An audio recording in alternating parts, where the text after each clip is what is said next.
Well, hi, Ike. How's it going, Misty? It's going pretty good. I kind of like the friendly version instead of the nemesis version. You know, I feel like maybe there's some episodes we'll go into depending upon how we feel with the nemesis. Yeah. And some that we'll be just like, oh, hey, how are you? This week, we're on a positive track. Yeah. Assuming that all these episodes this week are going to come out on the same week. That's true. Maybe we'll mix it up. Maybe. Confuse ourselves. But as we do on every show, we have to figure out what we want to do today. Yeah. Yeah. You know what I want to do? Like super bad? Let's see here. Yesterday, we were going to set up a sprinkler and run through the... Put a tarp in the back of a pickup truck, fill it with water, drive around, and pretend like it's a mobile pool. I did that this morning before I got here. Oh, that was you? Yeah. Why didn't you pick me up? Now I just want to really want to make some blueberry muffins. Oh, that would ruin the internet for sure. And I want to ruin the internet. Oh, okay. Yeah. Well, I think we should limit it to a certain amount of time. Maybe I'll just cook the blueberry muffins when I go home. And Can you cook? How long does it take to cook blueberry muffins? 12 to 15 minutes. Oh, that's about as long as an episode of Misty and Ike ruined the internet. You started out really strong on that. I did. My brain just saw said. where you were going. My with brain it. just went, It was nope. good. You were headed in a good direction. Well, let's head down the 15-minute road starting right now. Okay. What do you want to talk about? Worst sophomore albums of all time. Holy cow. When you are a music artist and you come out so strong with that first record. Oh, boy. There's so much pressure for your second record to live up to the first. And it just sometimes doesn't.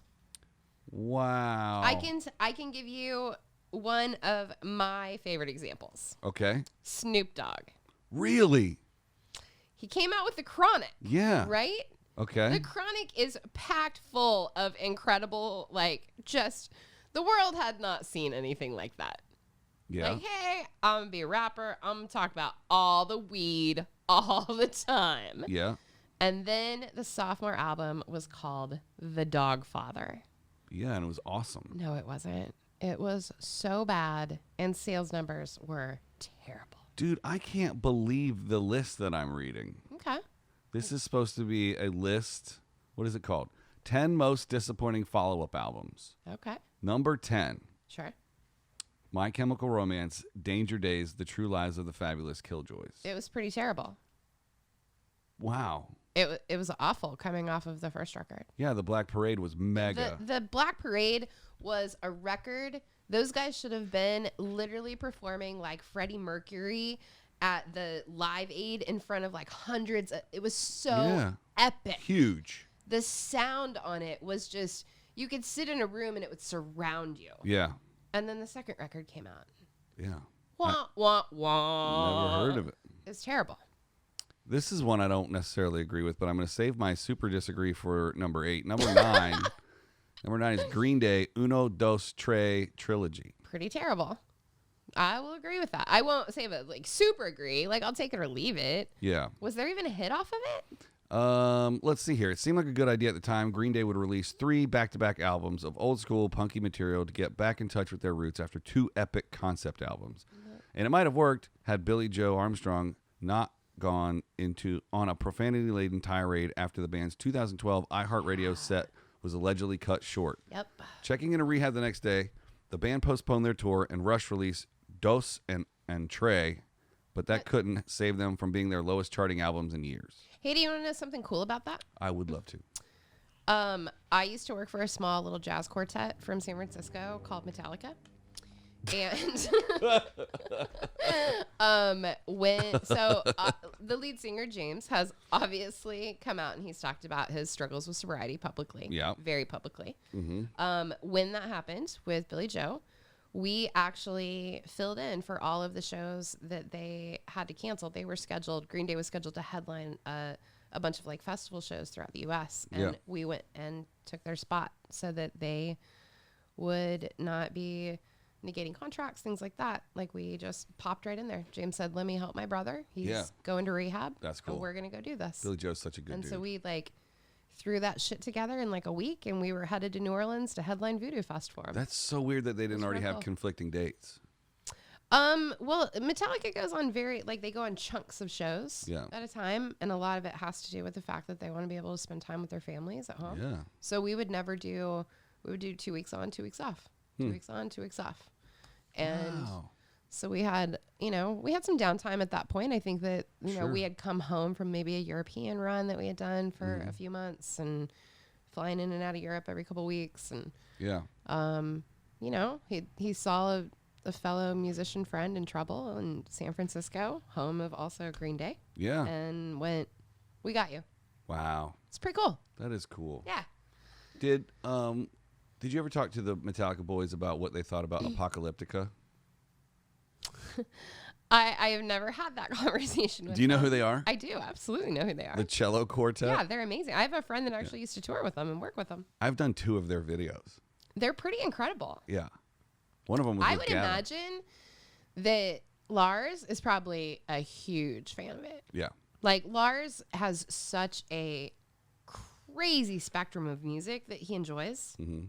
He's like super into like the Finnish like black death metal. I can see that. And yeah, I can see that. But he also like goes like full tilt in the other direction. So I'm sure that he just enjoyed the hell out of that. Oh, especially if there's a band that only plays your songs. Right. Yeah. He's with like, celebrity wow, I guest never would singers. have imagined it like this. Yeah. Yeah. I wonder if Lars Super has cool. ever filled in and like played drums on an Apocalyptica show. I don't think so. I think that you would have known about that.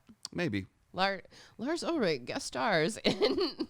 That's a side Google for another time. Yeah, definitely. Here's one we're going to have a problem with. Okay. Number 8, Nirvana, In Utero. Oh, this is going to be hard for me. Right? Like, how can you... I can't agree with that. Oh, God.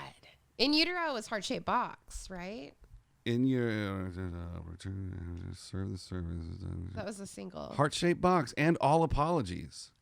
Oh, dude, All Apologies is like all-time one I of the think faves. what this is rating it as is compared to the sales of the first record. Well, I was going to say, I'm curious if it's rating it on sales numbers or actual like public interest. It has to, because...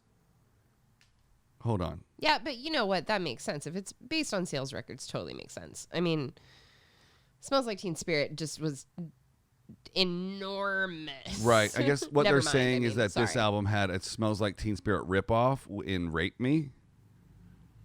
Rape Me. Yeah, I know the song. I just don't feel like it was I think what they're saying is that Nevermind sold so many fucking albums that... absolutely. I mean, I don't know anybody that doesn't... was going to live up to it. It's Right. just like Pearl Jam.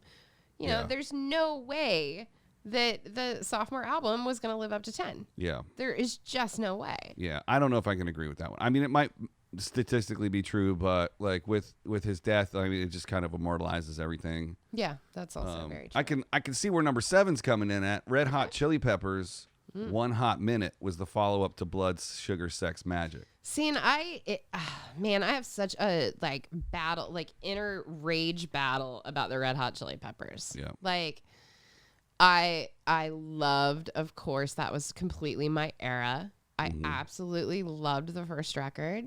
When they got into the era of like Californication, though, that's when I really actually like fell for the Peppers. Right.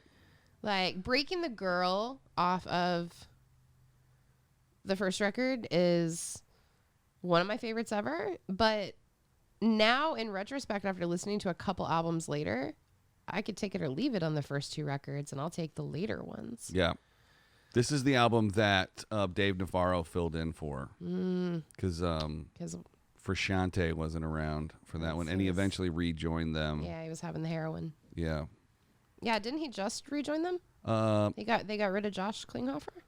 Thankfully, Frusciante rejoined the band in time for their next album, and the Peppers reclaimed the hard rock throne with Californication. So I think he joined, and he might have quit again after that. He's been on again, off again. The last guitar player that they had, Josh Klinghoffer, I know he's not with them now, and someone's back. I lost track. Yeah. Because who really cares? Yeah. I got one for you. Let's go. Meatloaf. Wow. Debut album, Bat Out of Hell. Yeah. Which is sophomore album, Bat Out of Hell, Dead Ringer. Oh, I didn't even know that. Okay. Yeah. So bad, right? Yeah. So bad. How about Van Halen, Diver Down? Oh. Ugh. Oh. Yeah. According to So this, awful. the worst song is Big Bad Bill. Let's hear a little. Yeah. Let's hear a little bit of The that. name of it is that bad. This is Big Bad Bill. Is Sweet William now? That's all we need to hear of that. We don't need any copyright claims. Terrible. That's real bad. I don't even think we'll get a copyright claim for that. I don't think so. I don't think anything could recognize that without thinking that that's like an ad for like a toothbrush. Yeah. Or a mower. Right. I bet that's been turned into a stock music clip that's probably made them more money than some of their other hits.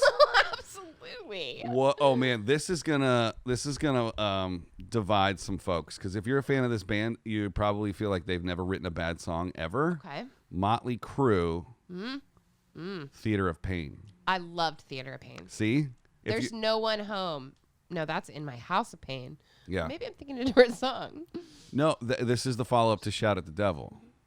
Oh. Right? With Shout at the Devil, Motley Crue got a taste of mainstream. Songs that were on Theater of Pain. Let's see here. The only essential tracks are the heartfelt ballad Home Sweet Home. Fantastic. The punchy Use It or Lose It. Don't know that one. Yeah, you do. Okay. If I played it, you would know. Do. Yeah. A spiritual sequel to Shout's Red Hot. Motley Crue straddled the line between glam and metal, but more gracefully on future releases, but they never fully bounced back from the stylistic departure of Theater of Pain. What? They never fully bounced back? Are you kidding me? This is no. I got to look at the discography, because if it was Shout at the Devil and then Theater of Pain, then they had I'm thinking of something else. I'm definitely thinking of something else. It happens. You want to know what I was thinking? What were you thinking? I was thinking, who's Axl? What band is Axl Rose in? Guns N' Roses. Are you thinking Use Your Illusion 1 and 2? The double album. Use Your Illusion, yeah. Huh. I got that mixed up. Sorry, guys. Interesting. We don't get it all right here on the show, we don't. but we're That's trying. That's why we have the internet here, so that we don't break ourselves. Yeah, and they're just pulling this shit off the top of our heads. I didn't even know what we were going to talk about 12 minutes ago. Exactly. So you want to finish out this list? I do. Okay. Do you have one? Go ahead. Hit me. Aerosmith. Toys in the... Almost all of them. Yeah. Draw the Line. What did that come after? After the 1-2 punch of Toys in the Attic and Rocks. Right. Draw the Line. Ooh, that is was the sound. super dark one. Draw the Line. Yeah. So the worst song is the hand that feeds. Dark. Let's just skip to the middle. This may have been I've got to use the right fader. That's all you need of that. That's some Aerosmith for you. I got one for you. Okay. Go ahead, because I got to... Oh, man. Okay. This one can't even be on this list. So, first we've got Bon Jovi, Slippery When Wet was the original. Okay, I was about to say. The follow-up was 7800 Fahrenheit. Do you even remember I've this never record? heard of that before in my whole life. Was it so bad that they just dumped another record out after that? I don't know. Let's see if it actually had any songs on it that you'll recognize. Okay. I've got one that's going to break the internet right after you. Okay. We like breaking the internet. That's what we're here for. People at home are going to throw their TV across the room when I say this next one. Okay. It reached number 37 on the Billboard 200 chart and was the band's first album to be certified gold. So it's got to have some songs on it. Yeah, so what's the problem? The singles Only Lonely and In and Out of Love both charted. I've never heard of either of those. Yeah, I mean, come on. Only Lonely. I've heard of Only Lonely. Slippery When Wet in New Jersey? Yeah, dude, get out of here. Wanted Dead or Alive, Living on a Prayer, You Give Love a Bad Name. Right. Like, we could go on and on and on. So this next one is only on this list because the first album was the biggest album of all time. Okay. Michael Jackson, Bad. Of course. But like that has to just be statistical because Thriller biggest album of all course, time. right? But That's bad. Just numbers. Are you kidding me? It is. Yeah, these are definitely, your list is not based on the perception or actual musical qualities. It's based on numbers. It's based on numbers. Because if you take Thriller out of Michael Jackson's repertoire, he's still one of the baddest motherfuckers that ever made music on the planet. Absolutely. But Thriller was the icing on the cake. I'm in Prince. Oh, and now they're releasing Prince's back catalog. Yeah. Against literally over his dead body. Literally. A lot of that would be like, that'd be like taking a comics work that he's like working out jokes that he hasn't really perfected yet and just recorded them just to have them. Mm-hmm. Those are unfinished works. I can't believe that his estate is doing that. You know. Oh my God. I didn't think it could get any worse. Sorry. When things like that happen, I oftentimes have to think we don't know the situations behind it. Yeah. And we don't know the situation. Like maybe the family is releasing that so that they can open up different parts of Paisley Park to people. They can expand Paisley Park and people can actually experience where Prince lived. I mean, we don't know what they're doing with it. I think people are going to pay plenty of money. Great or good. Maybe. All right, I'm going to skip over this number 2 just to get to number 1 because I think we're in the speed round already. Okay. The Beach Boys' Smiley Smile. And that came after Pet Sounds? Yep. Huh. Yeah, but let's get to the number 1 on this list, which I'm going to have a hard time with. Okay. Are you going to be okay? I don't know. I might throw my computer across the room. They could have just called it A Day After Abbey Road. The Beatles, Let It Be. They could have. Screw you, timer. They could have just ditched their plans to finish the Get Back movie and accompanying soundtrack. They could have just blah blah blah. They could have done a lot of stuff. Let It Be. I mean, after all this time, it's got to be a numbers thing on this list. I am not happy with saying these words on the internet to these people at home. I'm not either. I feel like the internet ruined itself. Yeah. With that list. I think we definitely pissed some people off today. These are not our own personal lists. These are not our. This is not opinions. You are. I'm pulling ruining this off from someone else's list. That's right. Well, you take no responsibility. I can't be liable for the thoughts and opinions of this list. I won't even tell you where I found it, but it was on the internet somewhere. But I hope we didn't ruin the internet too bad for you today. And unless it's Friday, we'll see you tomorrow.